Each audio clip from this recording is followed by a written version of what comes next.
Voici une question qui devrait encourager tous ceux qui viennent de parvenir à la connaissance de Jésus-Christ. Devons-nous être super instruits pour gagner des âmes à Christ? La parole de Dieu va nous répondre bien clairement aujourd'hui à l'émission « À travers la Bible ».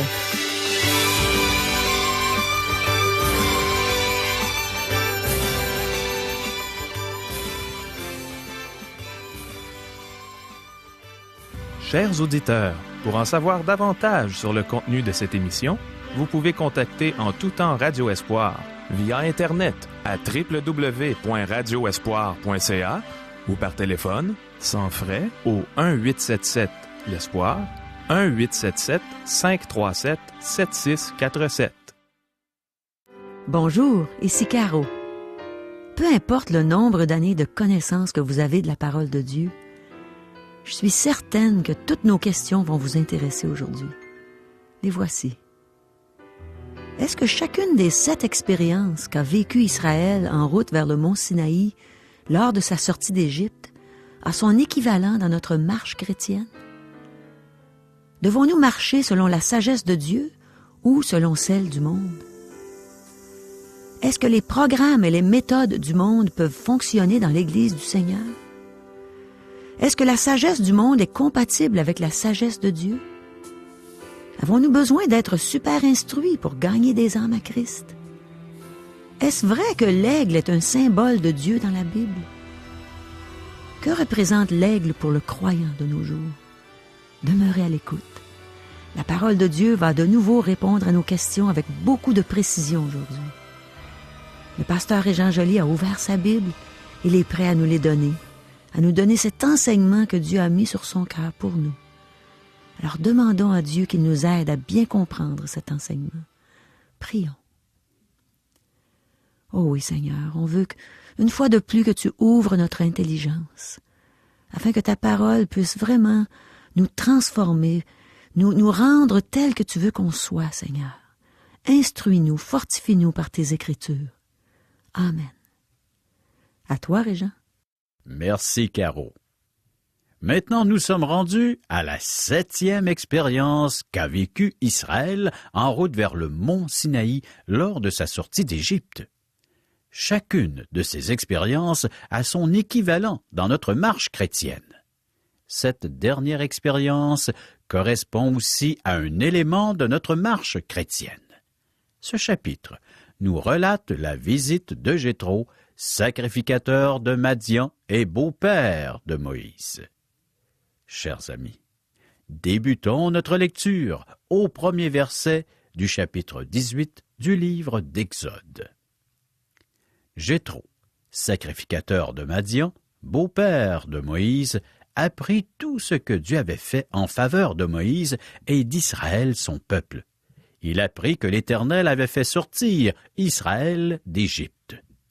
Jéthro, beau-père de Moïse, prit Séphora, femme de Moïse, qui avait été renvoyée. Il prit aussi les 2 fils de Séphora. L'un se nommait Gershom, car Moïse avait dit « J'habite un pays étranger ». L'autre se nommait Éliézer, car il avait dit « Le Dieu de mon père m'a secouru, et il m'a délivré de l'épée de Pharaon ». Jéthro, beau-père de Moïse, avec les fils et la femme de Moïse, vint au désert où il campait, à la montagne de Dieu. Il fit dire à Moïse, « Moi, ton beau-père Jéthro, je viens vers toi avec ta femme et ses 2 fils. » Moïse sortit au-devant de son beau-père, il se prosterna et il le baisa. Ils s'informèrent réciproquement de leur santé, et ils entrèrent dans la tente de Moïse.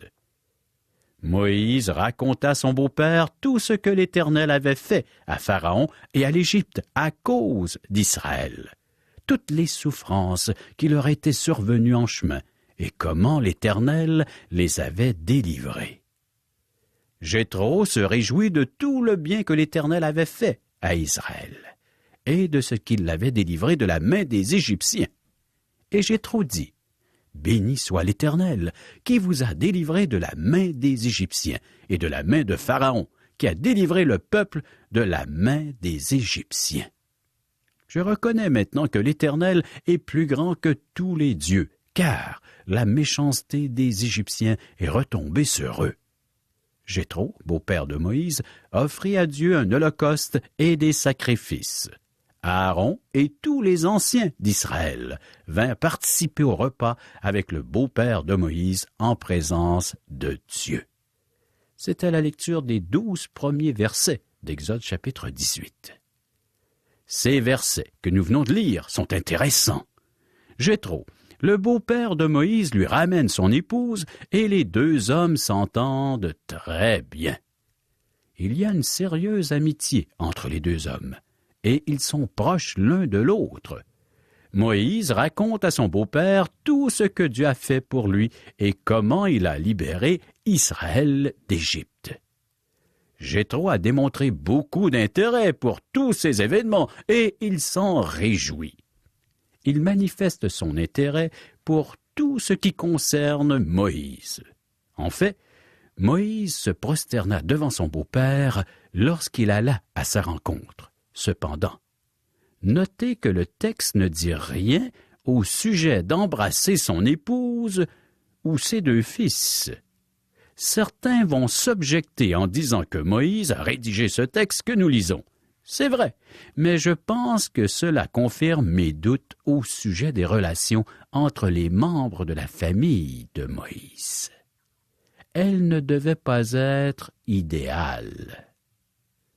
Jéthro devait douter du fait que Dieu appelait Moïse à libérer son peuple d'Égypte, alors qu'il lui annonça qu'il retournait en Égypte pour accomplir cette mission. Jéthro a probablement dit à ses voisins quelque chose du genre « Je ne sais pas quelle mouche a piqué mon beau-fils, il a des idées de grandeur. Imaginez, il pense que Dieu l'appelle à libérer son peuple de la main des Égyptiens. Je ne pense pas que le Dieu qu'il adore puisse faire cela. » Bien, Dieu a libéré son peuple. Il semble qu'en voyant cela, que Jéthro se soit converti. Nous le voyons, car il a offert un holocauste et des sacrifices à Dieu. Maintenant, Jéthro décide de prolonger son séjour chez le peuple d'Israël. Poursuivons notre lecture, tout le reste de notre chapitre, c'est-à-dire des versets 13 à 27. Le lendemain, Moïse s'assit pour juger le peuple, et le peuple se tint devant lui depuis le matin jusqu'au soir. Le beau-père de Moïse vit tout ce qu'il faisait pour le peuple, et il dit, « Que fais-tu là avec ce peuple? Pourquoi sièges-tu seul, et tout le peuple se tient-il devant toi depuis le matin jusqu'au soir? » Moïse répondit à son beau-père, « C'est que le peuple vient à moi pour consulter Dieu. Quand ils ont quelque affaire, ils viennent à moi. Je prononce entre eux et je fais connaître les ordonnances de Dieu et ses lois. » Le beau-père de Moïse lui dit, « Ce que tu fais n'est pas bien.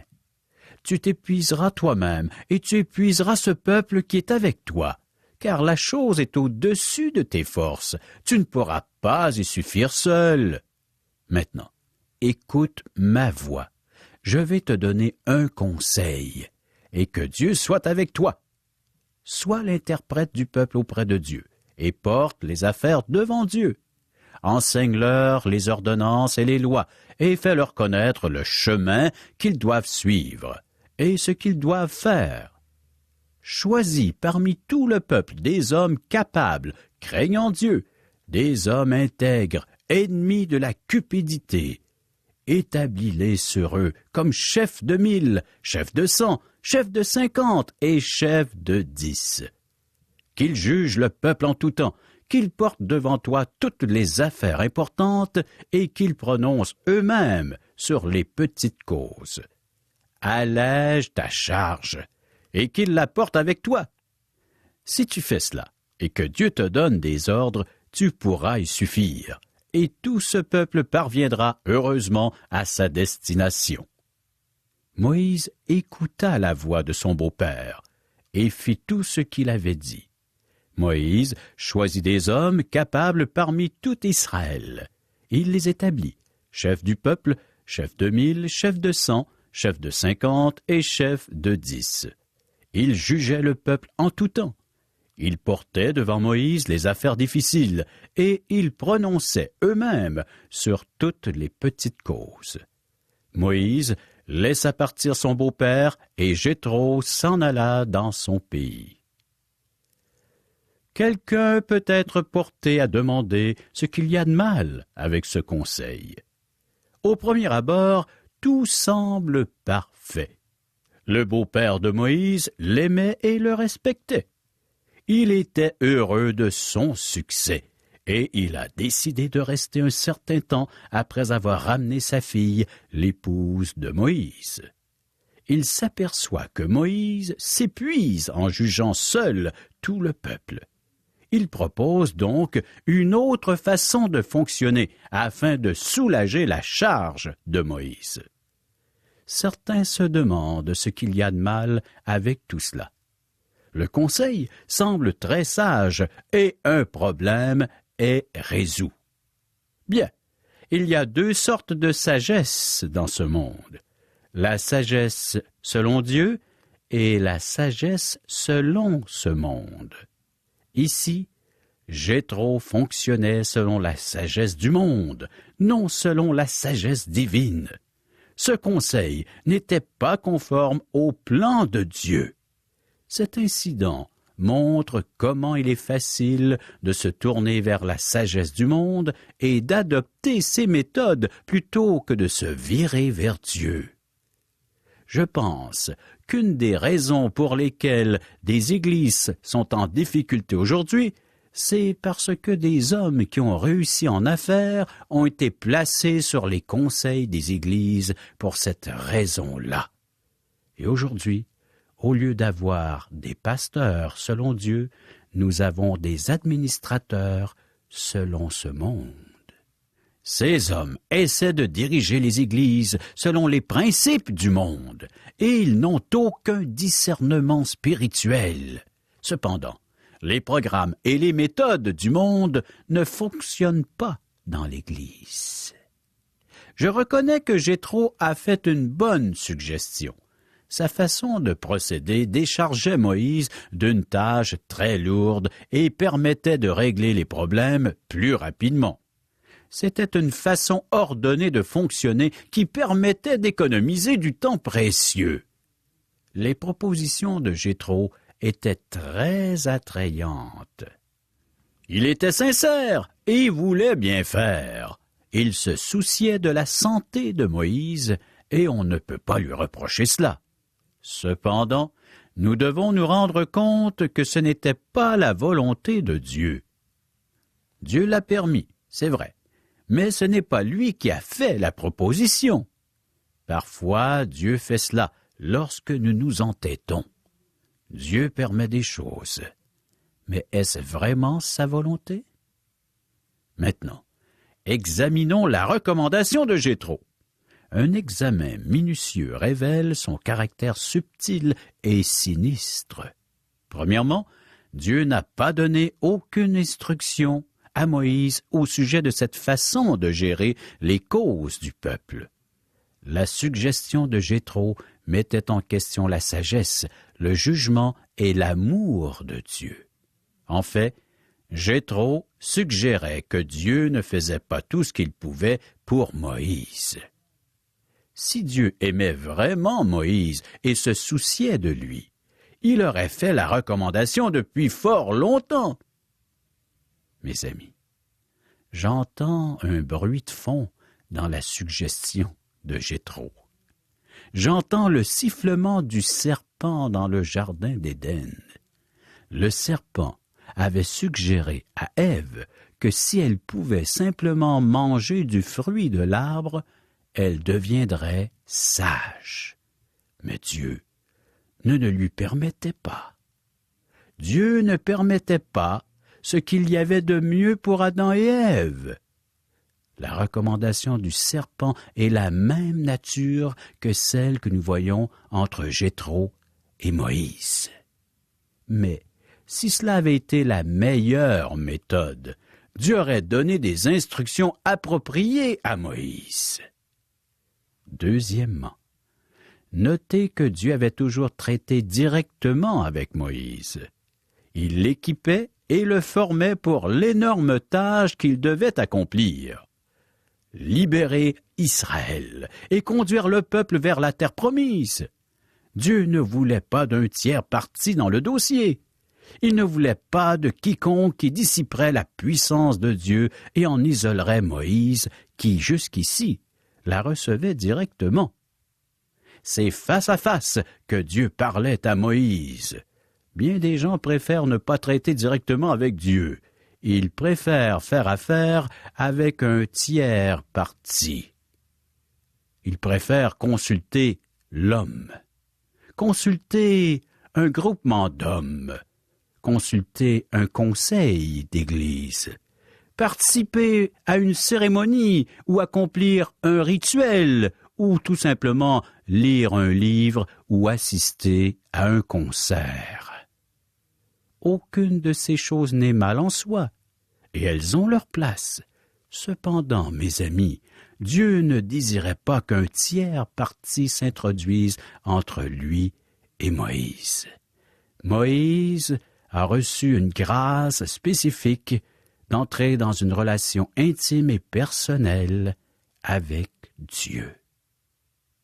Troisièmement, la structure administrative instaurée par Moïse dans ce passage à la suggestion de Jéthro devint le futur Sanhédrin formé de 70 individus que nous retrouvons dans le Nouveau Testament. C'est ce Sanhédrin qui, 1500 ans plus tard, complota afin de faire mourir le Fils de Dieu. Jésus a dû comparaître devant le Sanhédrin. Moïse n'avait pas besoin d'une telle organisation. Dieu avait donné à Moïse la puissance nécessaire pour accomplir sa tâche, si difficile fût-elle. Pour Dieu, 70 hommes n'étaient pas plus efficaces qu'un seul. Après tout, c'est l'Esprit qui vivifie et qui donne la puissance nécessaire à un ouvrier de Dieu. Bien des gens pensent que pour croître et être vivante, une Église a besoin de la bonne méthode, d'une recette à toute épreuve. Certains préconisent des ministères spécialisés tels un ministère d'autobus. D'autres comptent sur des programmes pour les enfants. D'autres, une façon particulière d'évangéliser. C'est vrai que Dieu peut utiliser ces choses, mais Dieu n'a pas besoin d'une méthode spécifique, d'une organisation, d'un certain nombre de personnes, d'un système, d'un rituel ou de bonnes œuvres. Dieu tasse toute la sagesse du monde afin que rien ne s'élève entre lui et ton âme. La sagesse du monde et la sagesse divine sont incompatibles, tellement qu'une est sagesse et l'autre folie. Dans 1 Corinthiens, chapitre 3, versets 18 et 19, Dieu nous dit que nul ne s'abuse lui-même. Si quelqu'un parmi vous pense être sage selon ce siècle, qu'il devienne fou, afin de devenir sage, car la sagesse de ce monde est une folie devant Dieu. Aussi est-il écrit, il prend les sages dans leur ruse. L'apôtre Paul dit aussi, dans 1 Corinthiens chapitre 2, verset 4, « Et ma parole et ma prédication ne reposaient pas sur les discours persuasifs de la sagesse, mais sur une démonstration d'esprit et de puissance. » Chers amis, nous n'avons pas besoin d'une approche intellectuelle ou d'être super instruits pour gagner une âme à Christ. Nous avons besoin de nous laisser diriger par la sagesse de Dieu. Il nous faut la puissance de Dieu, non une méthode originale. Mes amis, vous accrochez-vous à la sagesse du monde? Ou vous tournez-vous vers Dieu afin qu'il vous guide par sa sagesse divine? Chers amis, nous passons au chapitre 19 du livre d'Exode. Nous sommes arrivés à la 4e division majeure du livre. Nous allons maintenant nous pencher sur la loi dans les chapitres 19 à 24. Au chapitre 19, le peuple arrive au mont Sinaï et accepte la loi de Dieu. Cette section est l'une des plus importantes et nous la couvrirons pas trop rapidement. Nous allons prendre le temps de l'examiner, surtout que plusieurs interprètent mal la loi. Cette section de la Bible n'est pas étudiée très souvent, donc nous désirons y prêter une attention particulière. Vous êtes prêts? Débutons notre lecture, 19e chapitre du livre d'Exode, les versets 1 et 2. Le 3e mois après leur sortie du pays d'Égypte, les enfants d'Israël arrivèrent ce jour-là au désert de Sinaï. Étant partis de Rephidim, ils arrivèrent au désert de Sinaï, et ils campèrent dans le désert. Israël campa là, vis-à-vis de la montagne. Maintenant, Israël est arrivé à l'endroit où Dieu va lui donner sa loi. Dieu va traiter son peuple avec bienveillance. Dieu va leur donner la possibilité de poursuivre en fonctionnant comme ils le font depuis la sortie d'Égypte, soit en étant dirigés par Dieu ou d'accepter sa loi. Nous sommes rendus à une section très importante. Je dis cela des autres chapitres et je suis sincère. Lisons le verset 3. À vrai dire, les versets 3 à 5. Moïse monta vers Dieu, et l'Éternel l'appela du haut de la montagne en disant, « Tu parleras ici à la maison de Jacob, et tu diras aux enfants d'Israël. Vous avez vu ce que j'ai fait à l'Égypte, et comment je vous ai porté sur des ailes d'aigle et amené vers moi? Maintenant, si vous écoutez ma voix, et si vous gardez mon alliance, vous m'appartiendrez entre tous les peuples, car toute la terre est à moi. » C'est par la grâce que Dieu leur a manifestée qu'Israël a fait le voyage de l'Égypte au mont Sinaï. Alors, Dieu leur demande s'ils désirent recevoir la loi et les commandements, et ils ont bêtement accepté plutôt que de dire qu'ils ont aimé voyager sur des ailes d'aigle lors de leur parcours jusqu'au mont Sinaï. Oui, chers amis, ce peuple a demandé à Dieu sa loi. Dieu leur rappelle ce qu'il a fait aux Égyptiens et comment il les avait portés sur des ailes d'aigle. J'ai quelques petites notes à vous donner au sujet de l'aigle. L'aigle est un oiseau de proie, et cela est confirmé par le livre de Job, chapitre 9, verset 26. Nous lisons. « Il passe comme les navires de jonc, comme l'aigle qui fond sur sa proie. » Jésus-Christ lui-même a dit, « En quelque lieu que soit le cadavre, là s'assembleront les aigles. » Matthieu, chapitre 24, verset 28. Cependant, l'aigle est un symbole de Dieu et de divinité dans la Bible. Dans le livre d'Ézéchiel, la divinité est représentée par la face d'un aigle. Dans le 4e chapitre du livre de l'Apocalypse, la divinité est représentée encore une fois par un aigle volant.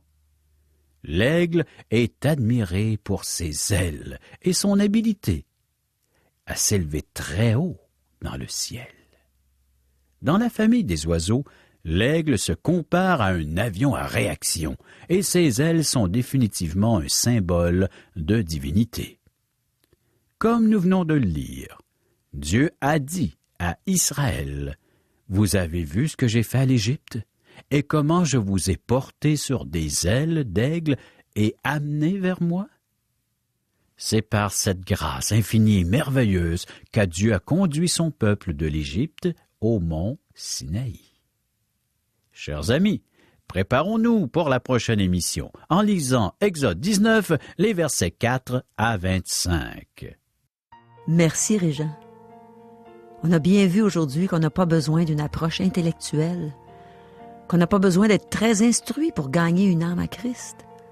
On a simplement besoin de nous laisser diriger par la sagesse de Dieu. Il nous faut la puissance de Dieu et non quelques méthodes originales. Je peux vous affirmer par expérience que c'est bien vrai. À plusieurs reprises, le Seigneur m'a permis de conduire des gens à Christ simplement en leur racontant mon témoignage personnel, en toute simplicité. Je leur ai dit ce que Jésus a fait pour moi, et j'ai ajouté qu'il voulait faire la même chose pour eux. Et l'Esprit de Dieu les a convaincus que pour aller au ciel un jour, il fallait être pardonné de ses péchés. Il fallait s'avouer coupable, indigne du royaume de Dieu. Il fallait recevoir Jésus comme son Sauveur, son Seigneur.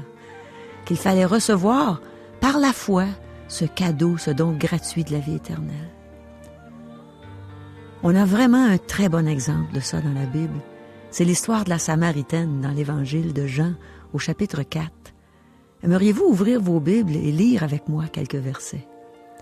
Alors je disais donc, dans l'Évangile de Jean, au chapitre 4, on sait que Jésus est allé vers la Samaritaine, près du puits de Jacob, et qu'au cours de leur conversation, au verset 5, il a dit à cette femme qu'il savait qu'elle avait eu 5 maris, et que celui qu'elle avait à ce moment-là n'était pas son mari. Ensuite, au verset 6, il lui a dit qu'il était le Messie. Alors, si vous voulez, on va lire ensemble les versets 28-29. Alors la femme, ayant laissé sa cruche, s'en alla dans la ville et dit aux gens, « Venez voir un homme qui m'a dit tout ce que j'ai fait. Ne serait-ce point le Christ? » Ils sortirent de la ville et ils vinrent vers lui. Et au verset 39, on peut lire, « Plusieurs Samaritains de cette ville crurent en Jésus à cause de cette déclaration formelle de la femme. Il m'a dit tout ce que j'ai fait. » Alors, je ne sais pas si vous êtes comme moi, mais j'aime ça, une histoire qui finit bien. Et on apprend dans cette histoire qu'un beaucoup plus grand nombre a cru à ce qu'elle avait dit. Puis même, c'était plus à cause de ce qu'elle avait dit, mais ils ont entendu Jésus lui-même qui leur a dit qu'il était le sauveur du monde, puis ils l'ont cru. Et c'est extraordinaire. Mais tout ce qu'elle a fait, c'est raconter son vécu, ce que Jésus lui avait déclaré, puis comment elle l'avait connu. Et ça a eu des répercussions. Il y a eu beaucoup de conversions après ça. Alors, si on compare cette femme à nous, on peut voir le jour où on venait juste de recevoir Jésus comme sauveur personnel. Tout ce qu'on savait, c'était ce que Jésus venait de faire pour nous. Et on est allé tout de suite le dire à d'autres, à tous ceux qui voulaient l'entendre. Peut-être même à ceux qui ne voulaient pas l'entendre. Et on se réjouissait même de ceux qui aimaient pas trop entendre ce qu'on avait à dire. La Samaritaine n'avait pas encore eu l'occasion d'étudier la parole de Dieu. Comme moi, j'avais pas eu cette occasion-là après 2-3 jours où j'avais connu Jésus. Elle conduisait déjà des âmes à Christ. Et quel bel exemple elle a été pour nous. Alors, si Jésus t'a sauvé, si tu viens juste d'avoir une relation personnelle avec le Seigneur, hâte-toi de le dire à tous ceux qui t'entourent. Vous avez des commentaires? Des questions? Vous aimeriez savoir ce que la Bible a à dire sur tel ou tel sujet?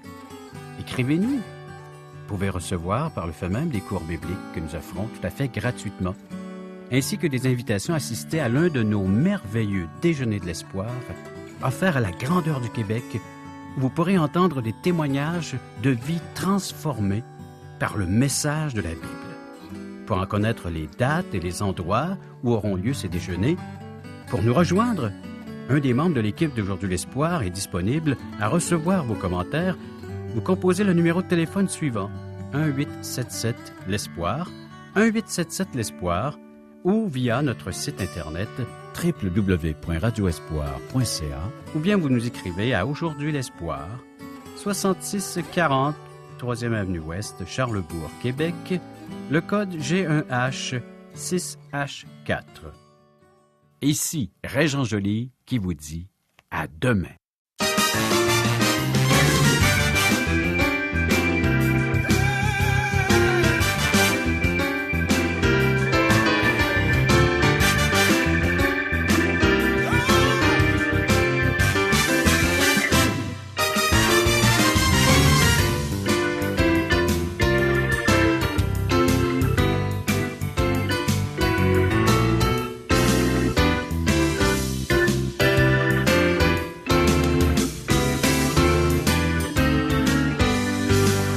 Cette émission vous a été présentée par Radio Espoir.